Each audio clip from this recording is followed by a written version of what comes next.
Hey guys, today I'll show you how you can set up Oracle NetSuite. So let's get started. Setting up Oracle NetSuite correctly is important because it helps ensure your business data, users, and financial processes are organized from the very beginning. After logging in for the first time, start by reviewing your company information. Go to the Company Settings section and enter details such as your business name, address, contact information, and fiscal year settings. This information will be used throughout your NetSuite account. Next, configure your chart of accounts.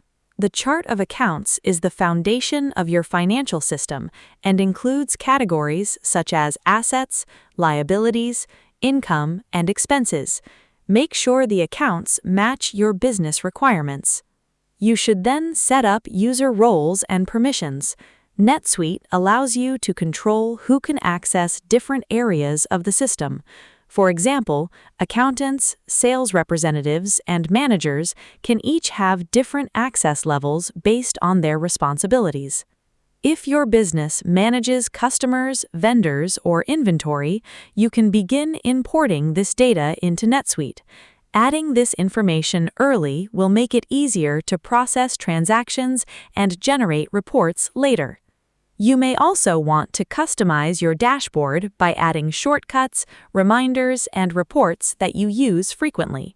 This helps improve productivity and gives you quick access to important business information.